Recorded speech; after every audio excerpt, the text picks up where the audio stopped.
महादेव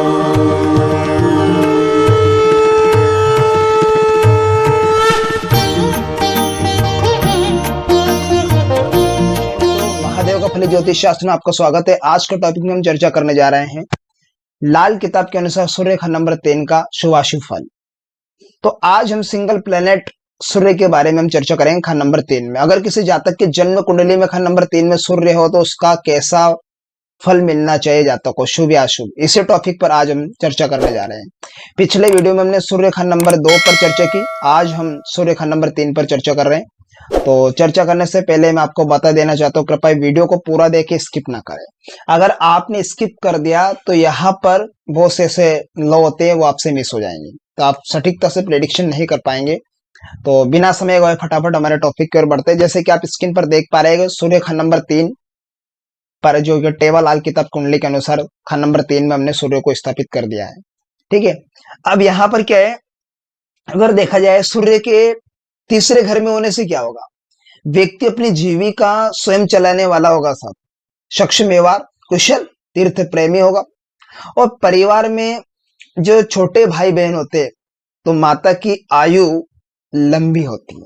क्या होगी, माता की आयु लंबी होती है। यदि चंद्र की ठीक पोजीशन जन्म कुंडली में हो तो माता की आयु भी ठीक कंडीशन में होना चाहिए। यहाँ पर अगर चंद्र की पोजीशन ठीक कंडीशन में नहीं है जन्म कुंडली में, तो सूर्य का थोड़ा रिजल्ट नेगेटिव मिलेगा। ठीक, अगर यदि चंद्र कोई गड़बड़ी ना करे तब ऐसे जातक जल्दी निर्धन नहीं होता है। अगर वहां बद चलन हुआ, अगर चाल चलन खराब रहा जातक का, तो यह सूर्य हानिकारक रहेगा। ठीक है, तो गलत आचरण नहीं करना है बिल्कुल भी खंड नंबर 3 वाले सूर्य को। तो ऐसी कंडीशन में यहाँ पर बुरे फल नहीं मिलेंगे सूर्य के। अगर आचरण को ठीक ठाक नहीं रखा, विपरीत लिंगी की तरफ झुकाव रहा, तो यहाँ पर खंड नंबर 3 में जो सूर्य की स्थिति है उसका अपोजिट रिजल्ट मिलेगा। अब यहाँ पर खंड नंबर 3 में अगर सूर्य की कंडीशन तो है, यहाँ पर खंड नंबर 3 में लाल किताब जन्म कुंडली में अगर ये आशिव कंडीशन में बैठे तो इसको सिंगल प्लेनेट की बात करो तो इसकी रेमेडी क्या होना चाहिए, तो अपना चाल चलन पर काबू रखना चाहिए जातक को। ठीक है, निर्धन बच्चों की सहायता करनी चाहिए, माँ और दादी की सेवा करनी चाहिए, आशीर्वाद प्राप्त करे। इससे में यहाँ पे पॉजिटिव, क्योंकि सूर्य का रिजल्ट अच्छा मिलेगा। ठीक है, अगर यहाँ इसके विपरीत अगर आशिव कंडीशन में ही सूर्य देव, कैसा हो, आशिव कंडीशन में सूर्य देव हो तो जातक के लिए कैसा फल मिलना चाहिए, तो शुभ दशा में तो वहां पे धन का राजा होगा। शुभ दशा में अगर अपने आप कमा कर खाने वाला, खूबसूरती का मालिक होने वाला होगा। ठीक है, और संतान की उम्र लंबी होगी, ना भाग्य मंदा होगा ना कुछ भी नहीं। लेकिन खंड नंबर 3 का जो कारक स्वामी बनता है वो मंगल देव बनता है। कौन बनता है, खंड नंबर 3 का पक्का घर किस ग्रह का है, तो मंगल देव का। कौन सा ग्रह का है, मंगल देव। अगर मंगल देव जन्म कुंडली में ठीक कंडीशन में बैठे तो यहाँ सूर्य का रिजल्ट भी ठीक ही मिलेगा। खास करके ध्यान रखना है कारक भाव के, कारक ग्रह का, कौन सा इसका कारक ग्रह, इस घर का पक्का ग्रह कहां पर बैठा है, कैसी स्थिति में बैठा, कहीं आशुभ तो नहीं होकर बैठा है। तो ये हमें भी ध्यान में रखना। साथ में ऐसा नहीं हमने जैसे लोग बता दिया कि चंद्र को ठीक रखे जाए, यहाँ पे अपने आचरण को ठीक रखना चाहिए, ये बता दिया आपने, समझ लिया कि चलो प्रेडिक्शन ठीक ठाक है। नहीं, हमें मंगल की कैटेगरी को भी देखना बेहद जरूरी है। तो मंगल इस भाव का कारक स्वामी होता है, तो हमें इसको ध्यान में रखना बेहद जरूरी है। तो संतान की जो लंबी उम्र होगी, ना भाग्य मंदा होगा ना ही खराब होगा। तो ऐसी कंडीशन में जब शुभ कंडीशन हो सूर्य की तब, और कुदरत का धोखा कभी नहीं देगी, कुदरत ना धोखा देगी।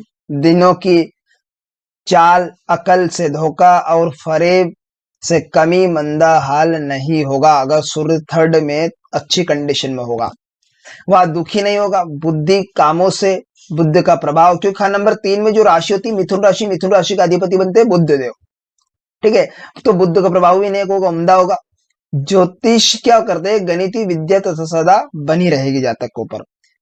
ठीक है, चोरी के माल से सदा दूरी बना कर रखेगा, ऐसी कंडीशन, चाल चलन से दूरियां बना के रखेगा। जिस्मानी होगा, नसीब की खूबसूरती बदनाम कर देगी अगर ऐसी कंडीशन हुई विपरीत। अंतिम अवस्था में क्या होगा, कभी निर्धन नहीं होगा थर्ड हाउस में, अगर बुद्धि के थर्ड हाउस में चाहते हो थर्ड हाउस में सूर्य की कंडीशन अच्छी हो। तो यहाँ पर भी इस प्रकार सूर्य की तरक्की देने वाला होगा सूर्य।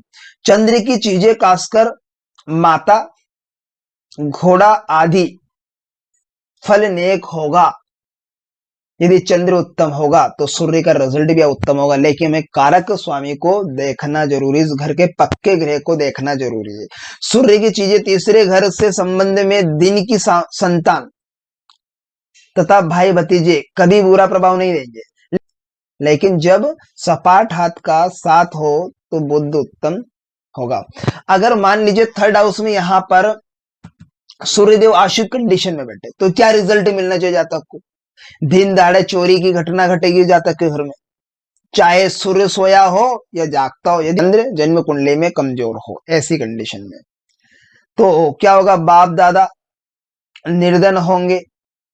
ठीक है, यदि अर्थात नौवे घर में जो भी प्लेनेट आएगा अगर वो मंदे हालत में बैठे कमजोर है तो बाप दादा निर्धन होंगे। यदि पहला घर कमजोर हो, क्यों पहला घर क्यों पक्का घर होता है सूर्य का, तो यहां पर क्या होगा, पड़ोसी बर्बाद होंगे। ठीक है, थर्ड में यदि बुद्ध पापी हो, पापी होकर बैठा है बुद्ध जन्म कुंडली में, तो मामा के घर में बुरा प्रभाव पड़ेगा ही पड़ेगा। ये योग आपको ध्यान में रखना है। तो किस प्रकार से सूर्य अपना रिजल्ट देता है और किस प्रकार से नहीं। अब यहां पर क्या है कि खान नंबर थर्ड हाउस में जो सूर्य की कंडीशन बनी हुई है, इसमें क्या है कि थर्ड हाउस का जो पक्का घर होता है वो मंगल देव का होता है। तो और कहां का होता है मंगल देव के, एक अष्टम भाव में होता है मंगल देव का पक्का घर, शनि मंगल आठवां घर। तो हमें यह भी देखना बेहद जरूरी, कारक भाव। ठीक है, तो आशा करता हूं आज का टॉपिक आपको अच्छे से समझ में आएगा। तो मिलते हैं किसी नेक्स्ट वीडियो में, तब तक के लिए आप मुझे दीजिए इजाजत। नमस्कार मित्रों।